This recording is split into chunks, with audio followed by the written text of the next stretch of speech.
उस सरदार सरोवर वाले कैंडिडेट ने अपना मकसद पूरा किया, टिकट मेरी ली, पैसा किसी से लिया और बैठ गया, जाए काम निकाल लिया। लोगों को और कह रहा कि हनुमान जी के सागरिया ने एक फायदा तो दो, 6000 वोट आया, 47,000 लेर, थोड़ी रेट ठीक मिल गई, रेट बढ़िया मिल गई। अब बताओ लोग मेरे पास फायदा उठाने भी आते। अमित शाह के रथ का तो करंट भी आ गया था, देखा आपने, पर्वतसर में घुसा, बोला आगे मत जाना, आगे खींवसर नागौर के इलाके दूर, वापस बोला मैं नहीं जाऊंगा आगे, मैं तो यहीं तक यार, आज तो पता नहीं भगवान नहीं बचाया कोई। नमस्कार, ऐसे सुल्ला में आपका स्वागत है। मैं हूं शिव कुमार तिवारी। मैं इस समय आपको सुजानगढ़ विधानसभा क्षेत्र के तेहनदेसर का दृश्य दिखा रहा हूं, जहां पर आज आरएलपी सुप्रीमो हनुमान बेनीवाल पहुंचने वाले हैं। आरएलपी और एएसपी की यहां पर एक विशाल जनसभा होने वाली है। कुछ ही देर में हनुमान बेनीवाल हेलीकॉप्टर से यहां पर पहुंचेंगे और जनसभा को संबोधित करेंगे। विधानसभा चुनाव 2023 की जो रौनक है इस समय चरम पर है और सुजानगढ़ विधानसभा क्षेत्र से कांग्रेस, भारतीय जनता पार्टी और आरएलपी अपनी पूरी ताकत झोंक रहे हैं, क्योंकि चुनाव के केवल 10 दिन बाकी रहे हैं। आप देख रहे हैं विशाल पंडाल यहाँ पर बनाए गए हैं, जहाँ पर कुछ ही देर में हनुमान बेनीवाल एक विशाल जनसभा को संबोधित करेंगे। आइए तेहनदेसर से कार्यक्रम का अवलोकन करते हैं। विशाल पंडाल बनाए गए हैं जहाँ पर सभा होने वाली है। सुजानगढ़ विधानसभा क्षेत्र से आरएलपी और एएसपी के कैंडिडेट बाबूलाल कुलदीप के समर्थन में आज विशाल जनसभा को संबोधित करने के लिए हनुमान बेनीवाल पहुंचने वाले हैं। हनुमान बेनीवाल पहुंचने वाले हैं, हेलीपैड पर जा रहे हैं आरएलपी और एएसपी के प्रत्याशी बाबूलाल कुलदीप सुप्रीमो के स्वागत में। तेहनदेसर का दृश्य आप देख रहे हैं, जहां पर आज आरएलपी और एएसपी की विशाल जनसभा होने वाली है। आरएलपी सुप्रीमो पहुंचने वाले हैं। उत्साह देखिए लोगों का, देखिए सभी बाबूलाल कुलदीप का स्वागत कर रहे हैं। हेलीपैड की तरफ प्रस्थान कर रहे हैं। देखिए लोगों का भारी भीड़ यहाँ पर हाईवे पर है।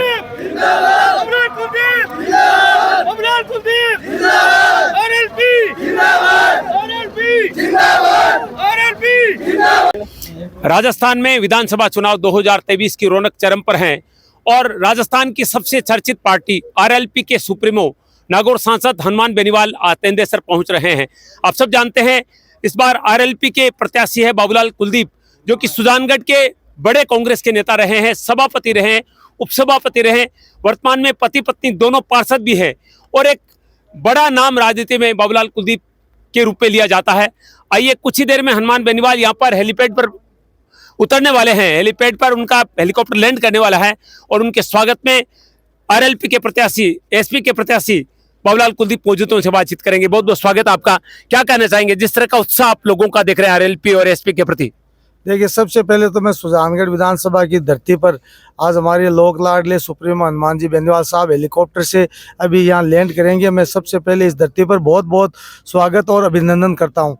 जहाँ तक हमारे इस विधानसभा की बात है तो इस विधानसभा 50 साल से आप देख रहे हो लुका छिपी का जो चल रहा है। हनुमान जी बेनीवाल साहब 36 कौम के नेता है और सबको साथ लेने वाले व्यक्ति है। तो मेरे को जिस तरह से उन्होंने आशीर्वाद देकर मुझे उम्मीदवार बनाया है, तो मैं जनता से यही उम्मीद करता हूं, जनता इस चार्ट में है कि जब 25 तारीख को वोटिंग होगी तो राष्ट्रीय लोकतांत्रिक पार्टी के पक्ष में भारी बहुमत राष्ट्रीय लोकतांत्रिक पार्टी में वोटिंग के रूप में होगा। हेलीकॉप्टर उतरने वाला है, क्या कहेंगे, कितना उत्साह है? आज हनुमान जी बेनीवाल सभा को संबोधित करेंगे, कितनी ऊर्जा मिलेगी आपको? देखिए, हमारे नेता जो बड़े बड़े मोदी जी, अशोक जी गहलोत, हेलीकॉप्टर, हमारे नेता भी कम नहीं है कि गरीब किसान का बेटा होते भी हेलीकॉप्टर से लैंड करें। और सुजानगढ़ की विधानसभा की जनता का ये सौभाग्य है कि आज हमारा किसान का बेटा हेलीकॉप्टर से सुजानगढ़ विधानसभा की जनता को संबोधित करने के लिए यहाँ पहुंच रहे हैं। चलिए धन्यवाद, बातचीत और करेंगे। अभी हनुमान बेनीवाल उतर रहे हैं, हेलीकॉप्टर पहुंच चुका, आप देख रहे हैं तेहनदेसर और हेलीपैड पर उतरने वाला है। स्वागत में खुद प्रत्याशी बाबूलाल कुलदीप मौजूद है, अनेक लोग मौजूद हैं और ये देखिए ये हेलीकॉप्टर लैंड कर रहा है हेलीपैड पर। हनुमान बेनीवाल यहाँ पर पहुंच चुके हैं। ये देखिए हेलीकॉप्टर उतर चुका है और हनुमान बेनीवाल उतरने वाले हैं हेलीकॉप्टर से। तेहनदेसर में आरएलपी एएसपी के प्रत्याशी बाबूलाल कुलदीप के समर्थन में आज पार्टी के सुप्रीमो हनुमान बेनीवाल पहुंचे हैं और ये देखिए हनुमान बेनीवाल जिंदाबाद के नारे लग रहे हैं। ये देखिए, और ये देखिए हनुमान बेनीवाल यहाँ पहुंच चुके हैं। हनुमान बेनीवाल पहुंच चुके हैं। देखिए स्वागत कर रहे हैं कार्यकर्ता हेलीपैड पर। देखिए किस कदर भीड़ उमड़ पड़ी है स्वागत में। दीवानगी देखिए हनुमान बेनीवाल के प्रति लोगों की। ये देखिए हनुमान बेनीवाल गाड़ी में सवार हो चुके हैं। देखिए उनके दीवाने, देखिए उनके चाहने वाले, देखिए हेलीपैड पर हनुमान बेनीवाल उतर चुके हैं, गाड़ी में सवार हो चुके हैं।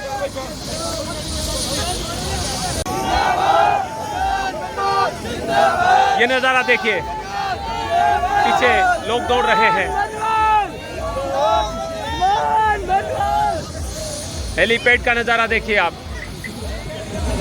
हनुमान बेनीवाल मंच पे पहुंच चुके हैं आरएलपी एसपी प्रत्याशी बाबूलाल कुलदीप के साथ।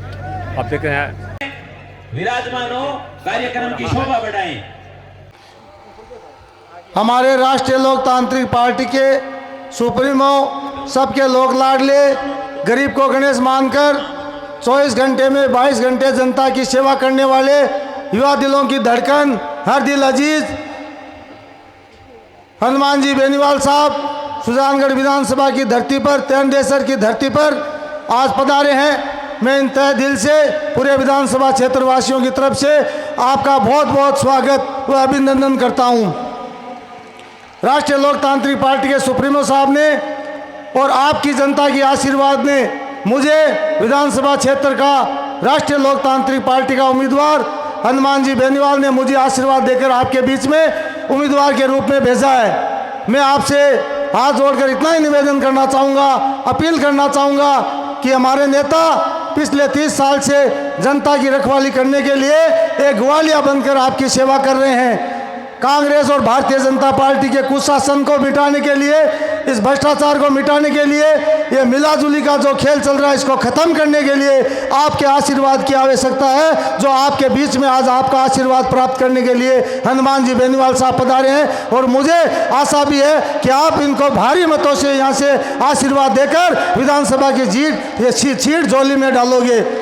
भाइयों, जब हनुमान जी बेनीवाल साहब ने मुझे उम्मीदवार बनाया तो आपके भरोसे, आपकी जनता की आश्वासन के भरोसे और आपके सर्वे के आधार पर मुझे सीट की जो ये सीट दी है वो आपकी बदौलत, आपके भरोसे, छत्तीस कौम के भरोसे मुझे सीट देकर आपके बीच में भेजा है। मैं एक रेगड़ समाज से आता हूँ, साधारण जाति का कार्यकर्ता हूँ और आपको पता होगा कि भारतीय जनता पार्टी और कांग्रेस ने इतिहास में आज भी मेरे हिसाब से किसी रेगड़ समाज को, एक गंगा देवी को छोड़कर किसी भी रेगड़ समाज को दोनों पार्टियों ने टिकट नहीं दिया।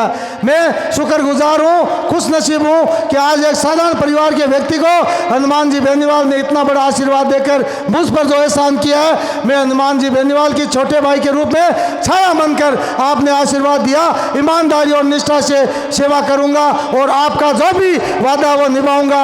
मैं धोखा नहीं करूँगा। मैं आपके साथ कंधे से कंधा मिलाकर जो भी जिम्मेवारी आप दोगे वो मेरी अपनी जिम्मेदारी समझकर आरएलपी परिवार को अपना परिवार समझकर सेवा करूंगा।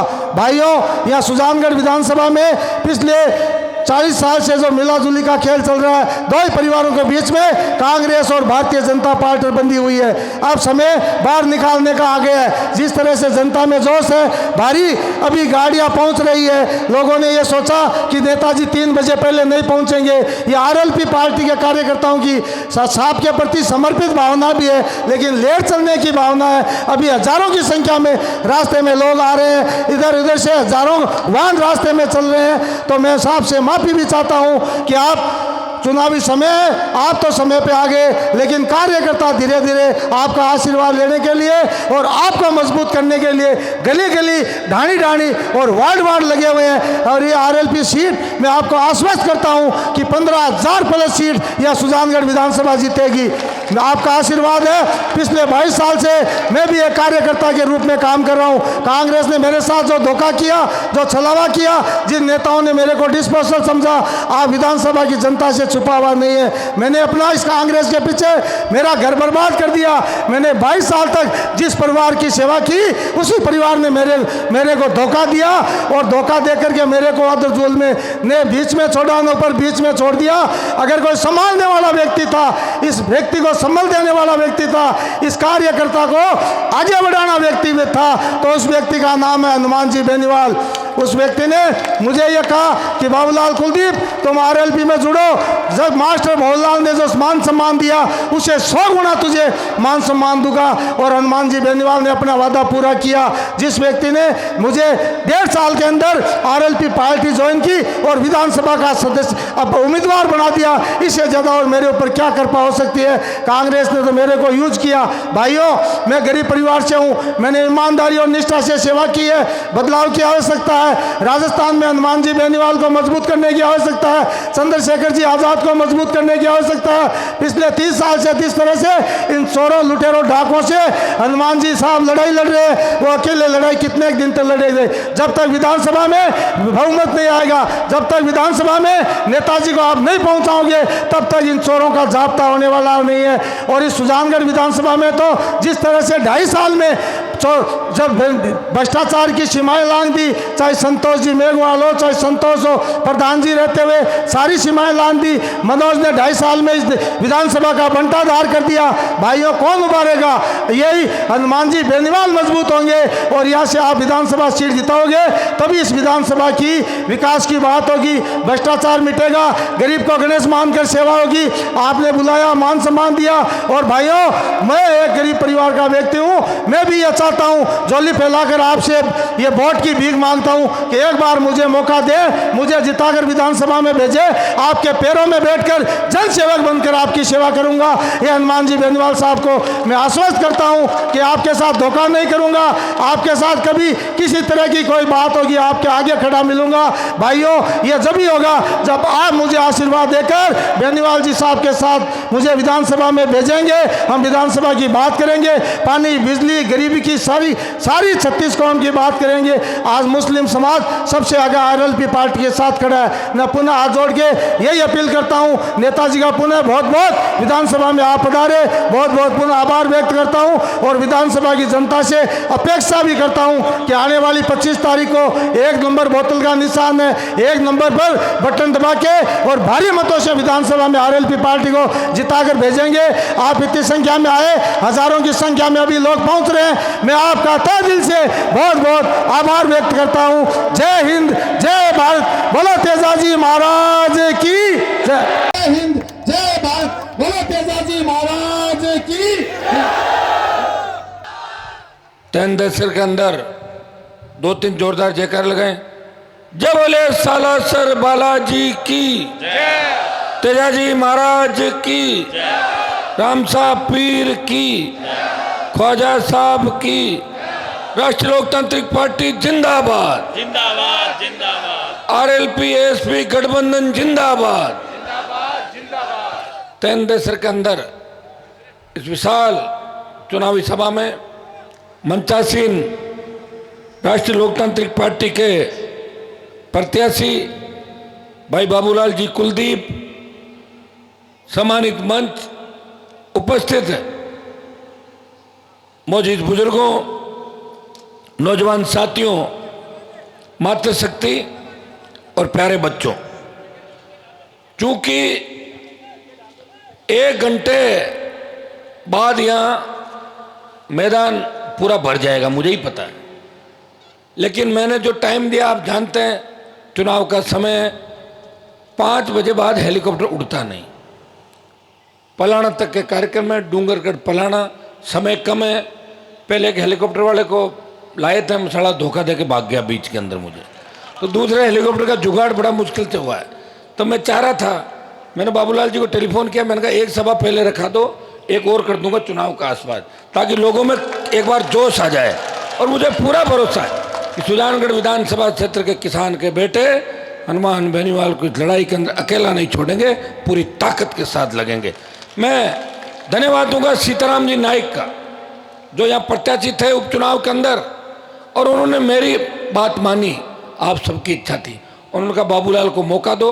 आज वो मेरे साथ आने वाले थे, तबीयत उनकी 2 दिन से वास्तव में खराब हो गई, दोबारा मैं उनको लेके आऊँगा, आप निश्चिंत रहें। और नाइक समाज को भी आश्वस्त करता हूँ कि राजस्थान में दोनों पार्टियों ने जो टिकट दिए हैं, उतने टिकट मैंने भी आपको 2-2 टिकट दिए नाइक समाज को। शायद बीजेपी ने तो एक भी नहीं दिया, कांग्रेस पार्टी ने जरूर 2 टिकट दिए। तो पीलीबंगा और सीकर, और आगे भी आश्वस्त करता हूँ, चुनाव खत्म नहीं हो रहे हैं, आगे चुनाव और आएंगे, पार्लियामेंट के चुनाव आएंगे, पंचों के चुनाव आएंगे, प्रधान प्रमुख। अगर इस समाज ने मेरे पे भरोसा किया तो निश्चित रूप से हनुमान बेनीवाल इस समाज की ढाल बन के खड़ा रहेगा, इतना ही विश्वास मैं आपको दिलाता हूँ। मुझे बहुत खुशी है कि विधान जो उपचुनाव था उसमें पहली बार राजस्थान के किसान के बेटों ने सुजानगढ़ से ललकार भरी और 33,000 से ज़्यादा वोट ला के साबित कर दिया कि हम पार्टियों के पिछले को नहीं हैं, हम उस व्यक्ति के साथ हैं जो हमारे लिए लड़ाई लड़ रहा है। आज आपने देखा होगा कि कहाँ गई भाजपा की आंधी, कहाँ गई कांग्रेस की रिपीट वाली सरकार। राजस्थान का मतदाता फूंक फूंक के कदम रख रहा है। राजस्थान का मतदाता राष्ट्रीय लोकतांत्रिक पार्टी के उम्मीदवार, एसपी को उम्मीदवार ढूंढ रहा है। देखो मजबूत हमारे वाला है तो उसको ही वोट डालेंगे, नहीं है तो फिर दूसरा विचार वो करता। हाँ ये सही है कि सारी जगह हम टिकट नहीं दे पाए, लेकिन 150 से ज़्यादा सीटों पे आरएलपी एसपी गठबंधन चुनाव लड़ रहा है। सत्ता का जो ताला है उसकी चाबी अब की बार हमारे पास रहेगी, ये मैं आपको विश्वास दिलाता हूँ। लेकिन ये जब रहेगी तब सुजानगढ़ की सीट आरएलपी के खाते में जाएगी। थोड़ा जोश कम लग रहा है मुझे इस बार, पक्का। एक मेरे तमाम उन छोटे भाइयों से भी आह्वान करूंगा जिन्होंने पिछले उपचुनाव के अंदर मुझे सौगंध खाई थी कि साहब इस उपचुनाव में तो हम मास्टर जी के साथ रहेंगे, वो गुजर गए और बिटिया भी चली गई, तो हम बेटे के साथ रहेंगे, अगला चुनाव होगा उसमें आरएलपी के साथ रहेंगे। अपने आप अपना वादा नहीं बढ़ा, एक एक को मैं फ़ोन नहीं कर पाऊंगा, आप सब इशारे में समझ जाएं, क्योंकि मैं ऐसा व्यक्ति हूं कि आपके लिए पार्टी पॉलिटिक्स नहीं देखता। मैं कांग्रेस बीजेपी नहीं देखता। जिसको मेरी आवश्यकता पड़ती है, मेरे घर के दरवाजे 24 घंटे किसान कौम के लिए खुले, इस बात को याद रखना। बाकी नेता तो वोट लेके भाग जाएंगे, धोखा दे देंगे, लेकिन मैं भागने का काम नहीं करूंगा, धोखा भी नहीं दूंगा। हाँ ये सही है, सुजानगढ़ की टिकट थोड़ी लेट हो गई थी, उसका कारण मैं सीताराम जी को मनाना चाहता था, उनको मनाए बिना मैं टिकट बाबूलाल जी को देना नहीं चाहता। इनको बिठा के बात करा के सारा करने में समय लग गया, और सबसे बड़ा समय ये लग गया, हम बिना संसाधनों के लोग हैं जिनके पास संसाधन नहीं। कांग्रेस भारतीय जनता पार्टी का पास अथाक पैसा, रोज विज्ञापन आप पढ़ रहे हो, डेली कितने कितने विज्ञापन, सारी बात। मेरे पास जवानों की फौज है जिनको शाम तक रखवाली करना बड़ा टेढ़ा है, दिन में 3 बार झगड़ लेते हैं आपस में। बहुत मैं तो सुधार रहा हूँ, बहुत ज़्यादा प्रयास कर रहा हूँ। किसान है, और मुझे धन्यवाद इस बात का दो, देश के अंदर राष्ट्रीय लोकतांत्रिक पार्टी पहली पार्टी है जिसने 5 रुपए की चंदे की रसीद नहीं काटी। इस पे देखो, आप गौर करो ना। तो लोग मेरे से जवाब करते हैं कि अगर आप चंदा की रसीद नहीं काट रहे तो पैसा कहाँ से आ रहा है? पैसा आप लोग ही दे रहे हो। अभी आए ना गाड़ियों से साथ, मैंने थोड़ा दिया पैसा, आगे गाड़ियाँ भर भर के। हेलीकॉप्टर के किराए का जुगाड़ तो इधर उधर छोटा मोटा सहयोग करते लोग हो जाता है, बाकी बहुत बड़ी तकलीफ है। अगर पैसा हमारे पास होता, हम धन्ना सेठों की गोदी में जाके बैठ जाते, तो फिर व्यवस्था नहीं बदलती। व्यवस्था बदलने के लिए खुद को मजबूत होना पड़ता है, और कप्तान आर्मी का अगर मजबूत होता है तो सेना अपने कप्तान के लिए जान लुटा देती है। आपका कप्तान इतना मजबूत है कि कोई भी लालच, कोई लोभ और कोई भी सत्ता उसे झुका नहीं सकती। उसका सर अगर झुकता है तो भगवान के मंदिर के अंदर उसका सर झुकता है। किसी किसान, दलित, शोषित, पीड़ित जिसके साथ अत्याचार अन्याय हुआ हो, उसके कदमों में उसका सर झुक सकता है, उसका सर लोक देवताओं को झुक सकता है, किसी शहीद के सम्मान में झुक सकता है। लेकिन नेताओं की औकात नहीं कि हनुमान बेनीवाल का सर झुका दे या उसे नीचा दिखा दे। आपका नेता मजबूत है, लेकिन मजबूती लंबे समय तक आप सोचो, भूलते बहुत जल्दी हो। किसान भूल जाता है। किसानों ने उस समय मेरे से वादा किया था, दिल्ली की सत्ता छोड़ो, हनुमान जी मोदी को छोड़ो, बाहर आओ। आ गया बाहर, तो भूल गए आप लोग, तो भूल गए शेखावाटी के अंदर, चूरू में, हनुमानगढ़, गंगानगर के अंदर कोई निर्दलीय लड़ रहा है, कोई किधर भाग रहा है। अरे आरएलपी से क्यों नहीं लड़ा चुनाव? जब वक्त पुकार रहा था, जब बलिदान की बारी आई तो मैंने बलिदान दिया था। और जब चुनाव की बारी आई और कांग्रेस भारतीय जनता पार्टी के अंदर भाग गए। इतने कमजोर नेता हमारे, इसलिए अभी और लड़ना होगा तुम्हें नौजवानों, तुम्हें और मजबूत नेता तैयार करने होंगे, जिन नेताओं के जंग लग चुकी, जो व्यापारी बन चुके, जिनका काम व्यापार करना है, 1 करोड़ खर्च करेंगे और 100 करोड़ कमाएंगे। वो कभी तुम्हारी चिंता नहीं करेंगे। तुम्हारी चिंता वही करेगा जो तुमसे सिर्फ इस तरह की उम्मीद करेगा कि भाई चुनाव के वक्त मुझे याद करना। मैंने बहुत नज़दीक से सत्ता को देखा।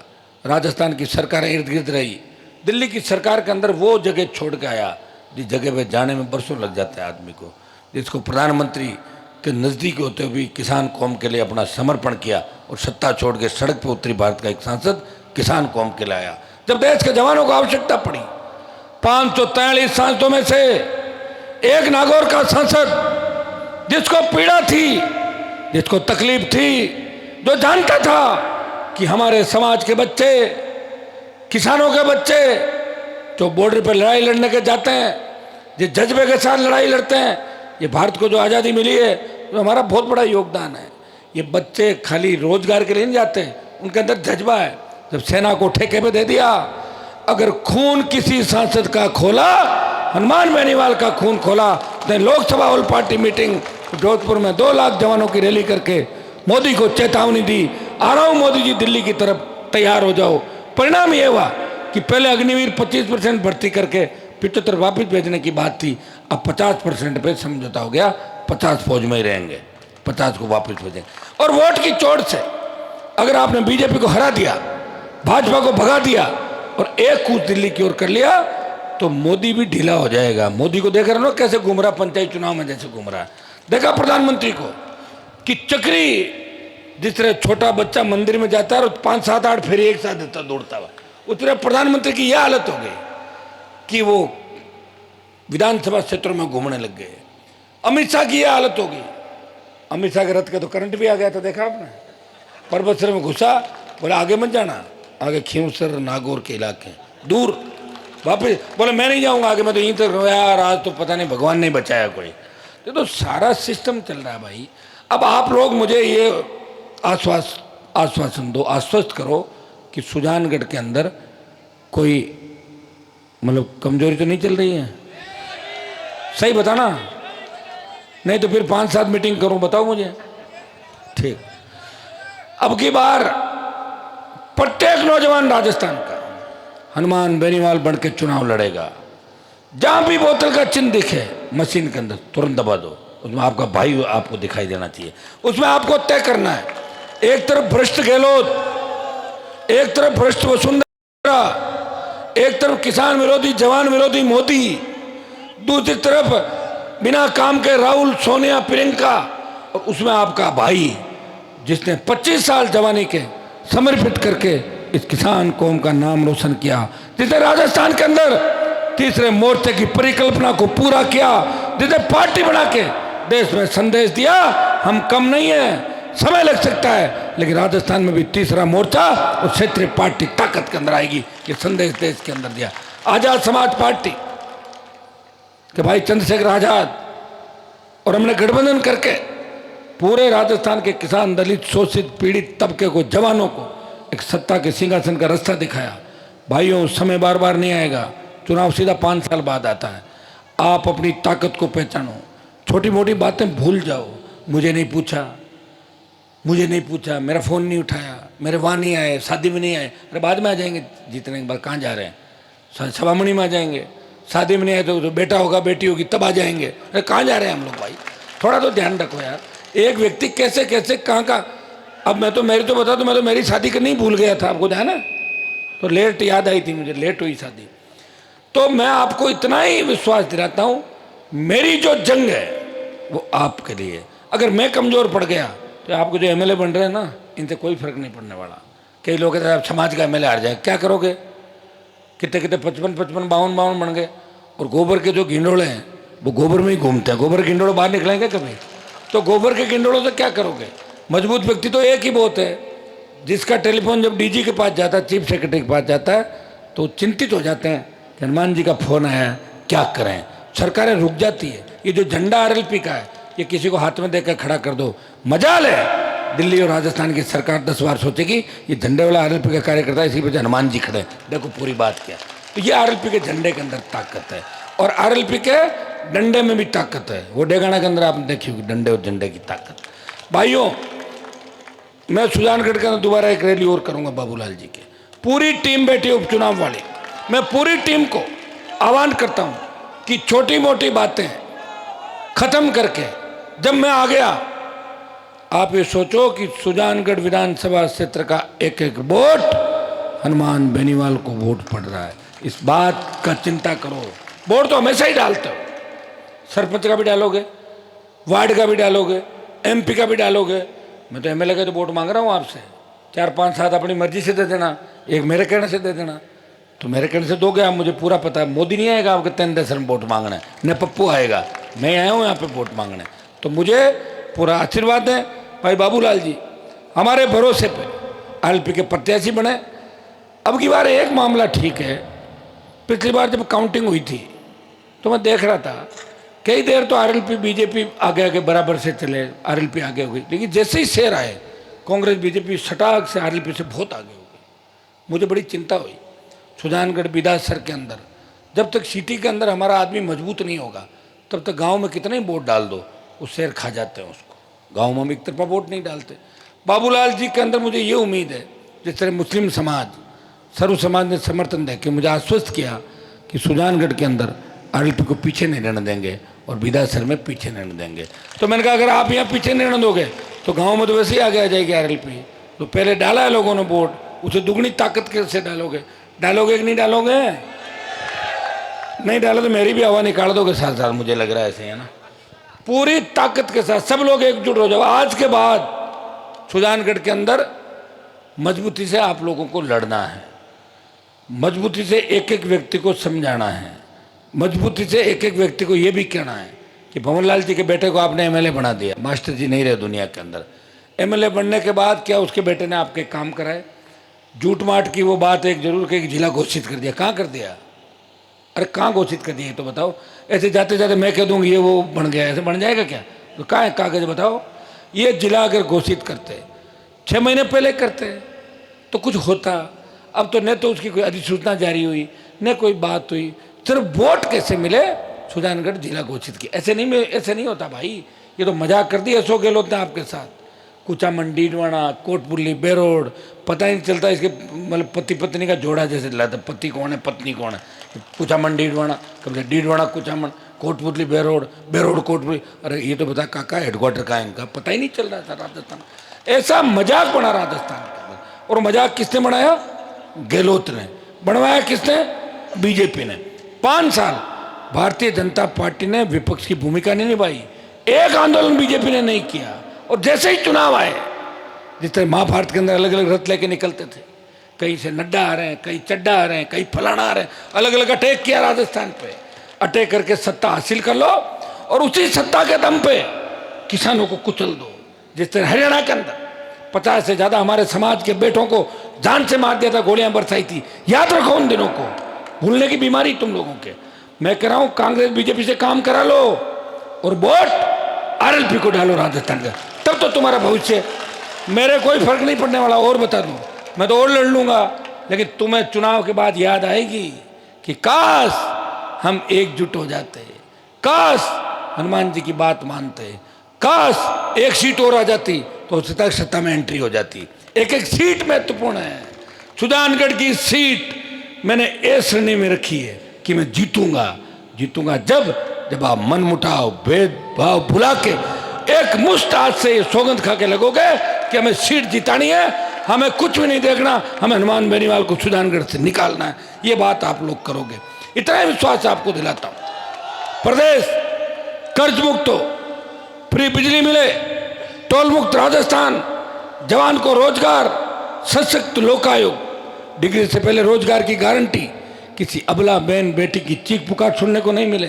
रात को 12 बजे हमारी बेटियां सड़क पे निकले, मजा ले कोई सामने देख ले, वो ऐसे निकले जैसे घर के आंगन के अंदर घूम रही हो अपने बाबुल के। इस तरह की कानून व्यवस्था राजस्थान के अंदर चाहता है। मैं तो कराऊंगा आरएलपी सत्ता के अंदर अगर आ गई, ये अपराध नाम राजस्थान से खत्म हो जाएगा। नशा भाग जाएगा। ये जो नशे का कारोबार है ना राजस्थान के अंदर, एक झटके में बंद हो जाएगा, एक झटके में नशा बंद। फिर छाछ दही रोटी दूध पीना तुम लोग, ठीक है, ये ध्यान रखना इस बात का। और मुझे अगर अपना आइकन मानते हो तो भाइयों आपस में लड़ना छोड़ो, वक्त पे समझो। सर छोटू राम जी ने क्या कहा, बाबा साहब ने क्या कहा, इन बातों को ध्यान में हमें रखना है। अब हमारा तो जय भीम जय तेजाजी के नारे के साथ आप चल रहे हो, और अब भी अगर सत्ता में नहीं आए तो फिर और क्या करूं बताओ मुझे। जो तुम चाहते थे गठबंधन में हो गए, हम साथ भी आ गए, हम साथ लड़ भी रहे। अब एक चीज़ का ध्यान रखना, वोट पड़ जाए उस दिन एक एक जवान तय कर ले कि जिस तरह सरदार शहर के चुनाव के अंदर 47,000 वोट मिले। अब बताइए मेरे साथ कितना धोखा होता है। जो कैंडिडेट था टिकट दो टिकट दो, टिकट दिया और फार्म ही उठा लिया। बताओ ऐसा कोई होता है? बताओ, फार्म उठा लिया और फार्म उठा के काम कर लिया अपना, जो भी करना था, जो उसका जीवन का मकसद था बेचारे का, उसके जीवन का इतना ही मकसद था बस। हर आदमी का मकसद होता है। जैसे मेरा मकसद है कि राजस्थान के सिंहासन पर किसान का बेटा बैठे, मेरे समाज के बहुत से नेताओं का मकसद है कि वो खुद मंत्री बन के किसी की चप्पल उठाए, उनका मकसद वही है। मेरा मकसद ये है। तो मकसद हर किसी का होता है। उस सरदार शहर वाले कैंडिडेट ने अपना मकसद पूरा किया, टिकट मेरी ली, पैसा किसी से लिया और बैठ गया, जाए काम निकाल लिया। लोगों को और कह रहा कि हनुमान जी के सागरिया ने एक फायदा तो दो, 6,000 वोट आया, 47,000 लेर, थोड़ी रेट ठीक मिल गई, रेट बढ़िया मिल गई। अब बताओ लोग मेरे पास फायदा उठाने भी आते हैं। कई छोरे मेरे खिलाफ हो जाते हैं, अरे वो तो क्यों भाग रहे हो? बोले बीजेपी के नेता का फोन आ गया था, तो इसलिए आया था, तुम मेरे साथ घूम रहे हो। तो बोले साहब आपके यहाँ आके और रेट ठीक हो जाती है, थोड़े पॉपुलर हो जाते हैं और बाद में भाग जाते हैं। आप भी आएंगे जो छोड़ के भागेंगे, जिनका पॉलिटिकल पापा मैं हूँ, लेकिन पॉलिटिकल पापा किसी और को बना लेंगे, जाके वापस आ जाएंगे घूम के। पॉलिटिकल पापा वाली कहानी समझ में आ गई आपको? जो तैयार करता है, ये आरएलपी फैक्ट्री है, यहाँ नेता तैयार होता है। लेकिन दुर्भाग्य इस बात का है, जिनको हम तैयार करते हैं अगर वो वक्त पे काम नहीं है तो किस चीज़ की तैयारी? बताओ। मैं तो मेरी जगह सही हूँ, लेकिन मेरी ट्रेनिंग के अंदर कहीं ना कहीं कोई कमियां रही होगी, और या मैं सही लोगों को ट्रेनिंग नहीं दे पा रहा हूँ। तुम्हारे में जोश है, एक जाता है 100 आ जाते हो, 4 जाते हैं 400 आ जाते हो। लेकिन आने जाने के खेल से तो समय निकल जाएगा। हमें दृढ़ निश्चय के साथ लड़ना। लोग आते हैं मेरे पास, अरे साहब एमएलए बन जाएंगे, साहब सरकार नहीं बन रही है, मंत्री कैसे बनेंगे, ट्रांसफर कैसे होगी? वैसे ही करा दूंगा ट्रांसफर पोस्टिंग। कोई ट्रांसफर पोस्टिंग रुकी है क्या? क्या जीवन ट्रांसफर पोस्टिंग में ही है? दुर्भाग्य से देखिए मुझे, शेखावाटी, हनुमानगढ़, गंगानगर, जहाँ सबसे ज़्यादा किसान है, लेकिन आरएलपी जिस मजबूत स्थिति में होनी चाहिए, मजबूत स्थिति में नहीं है। लोग मुझे फ़ोन करते थे, भाई साहब हमें टिकट दे देना, ध्यान रखना मेरा बीजेपी में नाम चल रहा है, बीजेपी की सूची है कि अब कांग्रेस में चल रहा है, अब कट गया, अब निर्दलीय लड़ लूँगा, आप सपोर्ट कर देना। ये धंधा है, लोगों का धंधा बना लिया। तो निर्दलीय क्यों बनोगे? निर्दलीय इसलिए बनूंगा कि जीत जाऊँ ना तो वसुंधरा गहलोत के पास चला जाऊँ, आप तो मुझे जाने नहीं दोगे, इसलिए मैं निर्दलीय जीतना चाहता हूँ आपके साथ। है लोगों का धंधा।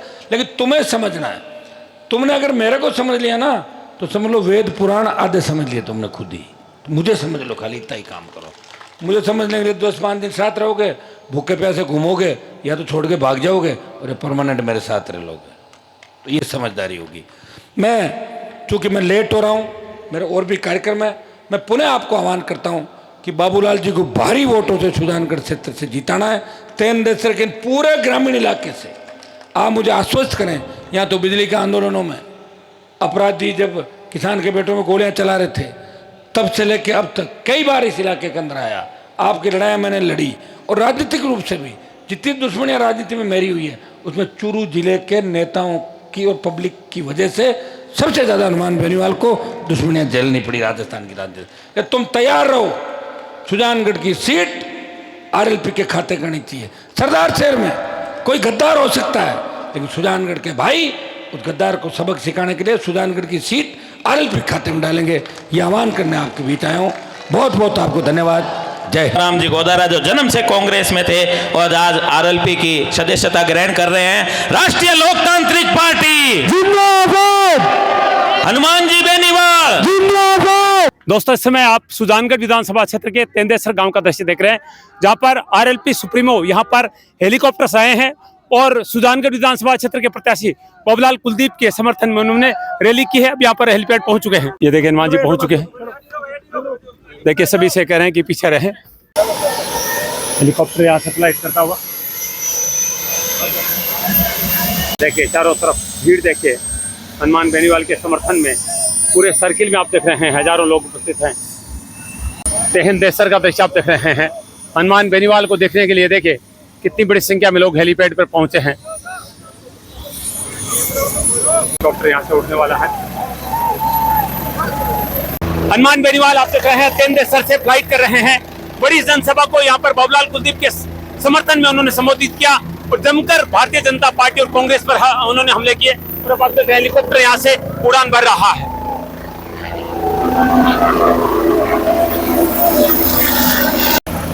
देखिए यहाँ से वापस उड़ान भरता हुआ हेलीकॉप्टर।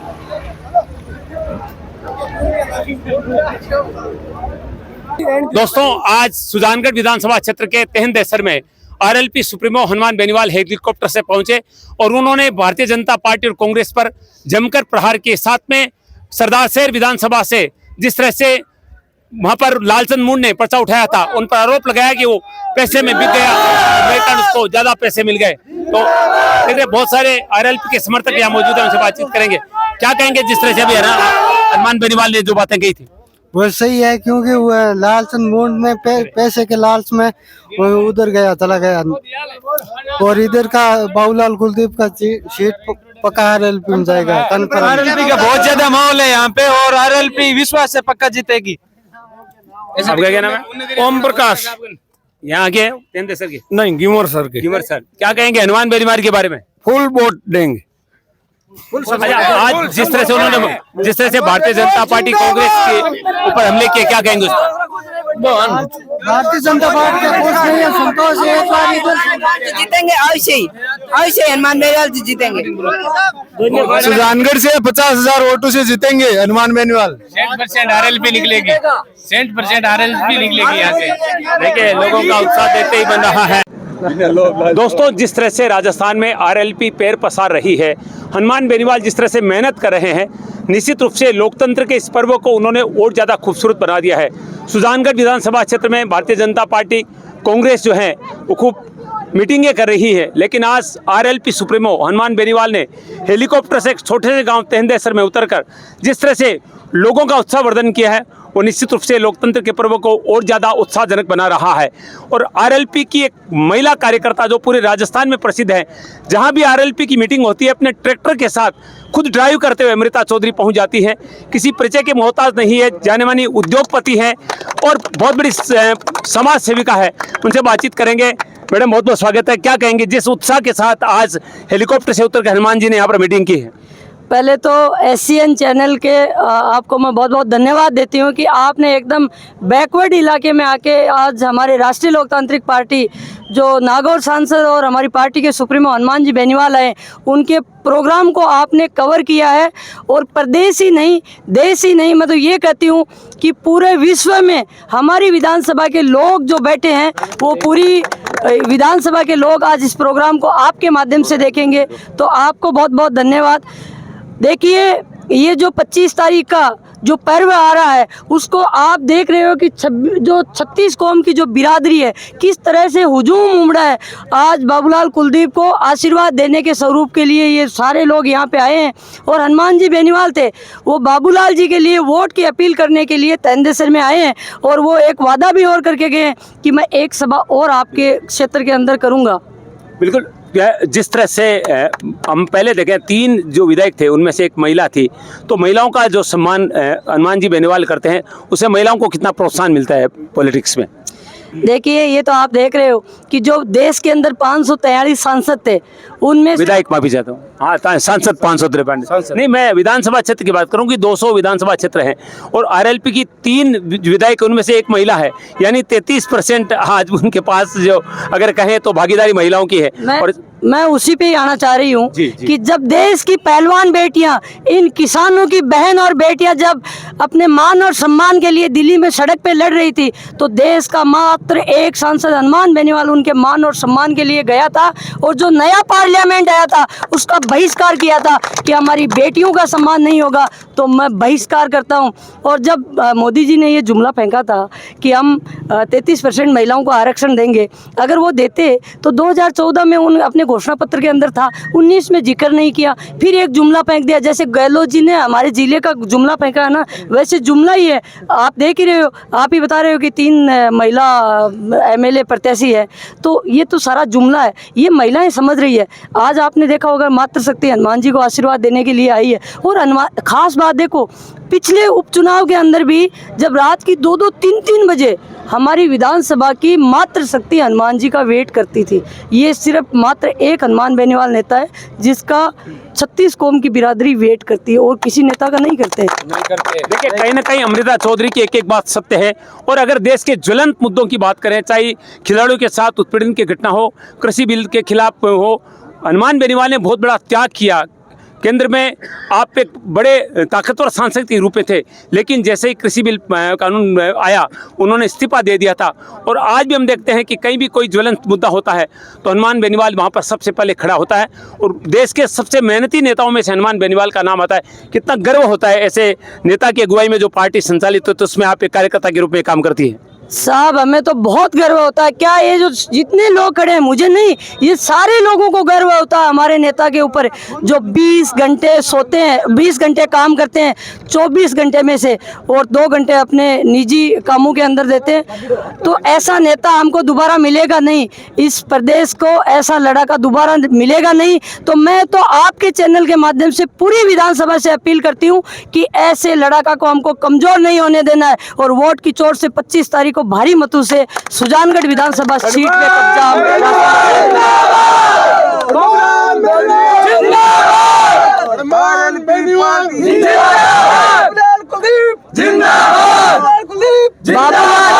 आज बाबूलाल कुलदीप की बात करें तो वो पढ़ा लिखा इंसान है, नौजवान है, नवयुवक है, और उसको पता है कि सरकार के साथ कैसे सरकार से काम निकलवाना है, क्योंकि मास्टर जी के साथ में 22 साल रहा है।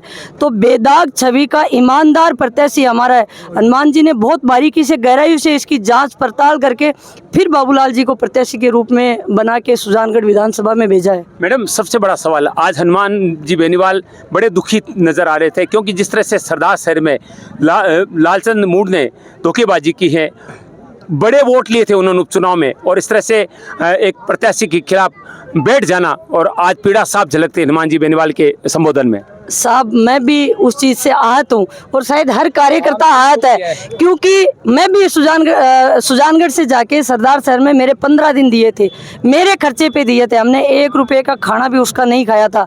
तो लोग तो गांधी के पीछे बिक गए हैं, लेकिन हनुमान बेनीवाल एक ऐसा नेता है, वो नोटू के पीछे नहीं, वो लोगों के मान और सम्मान के लिए, किसान और जवान के मान और सम्मान के लिए लड़ाई लड़ता है। तो ये सही बात है कि ऐसे लोगों से, जैसे डांगी साहब है, उनसे भी वो भी चले गए। तो हनुमान जी तो अपने हर भाषण में कहते हैं कि लोग मेरे पास आते ही इसीलिए है कि फेमस हो जाएं, और उसके बाद में थोड़ी रेट उनको ठीक मिल जाए। क्या समझते हैं सुजानगढ़ हमारे विधानसभा क्षेत्र में कौन से मुद्दे होने चाहिए जिन पर RLP अगर जीते तो काम करना जरूरी है? साहब, मैं तो अगर देहात की बात करूं तो जहां जिस क्षेत्र के अंदर खड़े हैं हम, यहाँ पे बिजली की बड़ी समस्या है। कुएं यहाँ पे हैं, ट्रिम्पिंग हो रहा है, बराबर बिजली यहाँ के लोगों को नहीं मिल रहा है। उसके बाद अगर मैं छापर के पास जाऊँ तो छापर के अंदर आज ब्लैक बक सेंचुरी, जो काले हिरण की जो सेंचुरी है, वो वर्ल्ड की फेमस सेंचुरी है। लेकिन हमारा दुर्भाग्य है कि हमारे कमज़ोर नेतृत्व की वजह से आज टूरिस्ट यहाँ पे नहीं आ पा रहे हैं।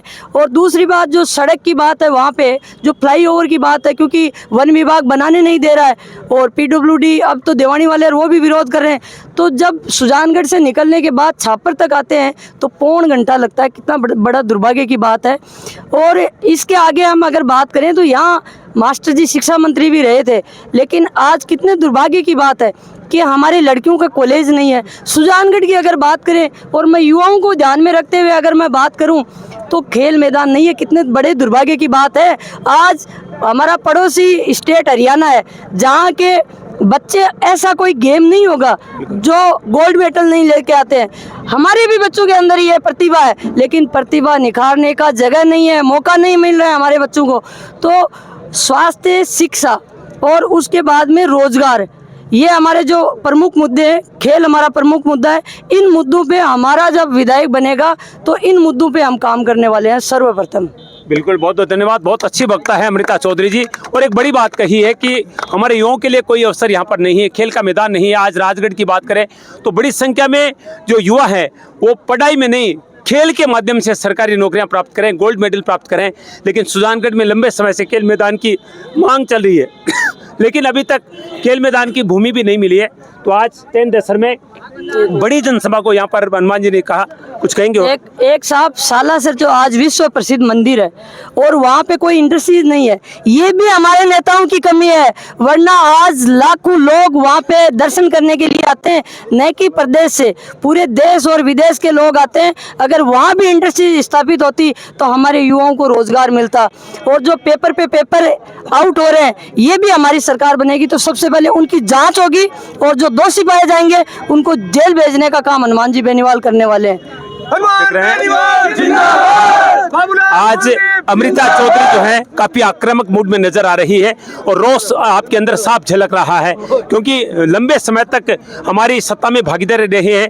भाजपा और कांग्रेस दोनों पार्टियों के लोग यहाँ पर मंत्री पदों पर हैं, लेकिन जितना विकास क्षेत्र का होना चाहिए उतना विकास नहीं हो पाया। ये पीड़ा अपने जवाब में अमृता चौधरी ने प्रकट की है और कहा कि अगर आरएलपी की सरकार बनती है तो इन तमाम मुद्दों पर हम काम करेंगे और लोगों की समस्याओं को दूर करेंगे। निश्चित रूप से हनुमान बेनीवाल, राष्ट्रीय लोकतांत्रिक पार्टी, राष्ट्रीय लोकतांत्रिक पार्टी, बाबूलाल कुलदीप, बाबूलाल कुलदीप, जय तेजाजी, जय भीम, जय तेजाजी, जय भीम। आप देख रहे हैं लोगों का उत्साह देखते ही बन रहा है। निश्चित रूप से लोकतंत्र के पर्व की रौनक चरम पर है और आज आरएलपी सुप्रीमो ने यहाँ आकर इस उत्साह को, इस जोश को और ज्यादा बढ़ा दिया है। ऐसे सुलगले में शिव कुमार तिवारी, अपने सहयोगी विवेक तिवारी के साथ आप सबका धन्यवाद, नमस्कार। याद रखें 25 तारीख को मतदान है, अपना वोट जरूर डालें, अच्छे व्यक्ति को डालें जो आपके लिए कुछ करने का जज्बा रखते हैं, जो ईमानदार हैं, जो स्वच्छ छवि का है, और यही सबसे जरूरी है लोकतंत्र की मजबूती के लिए।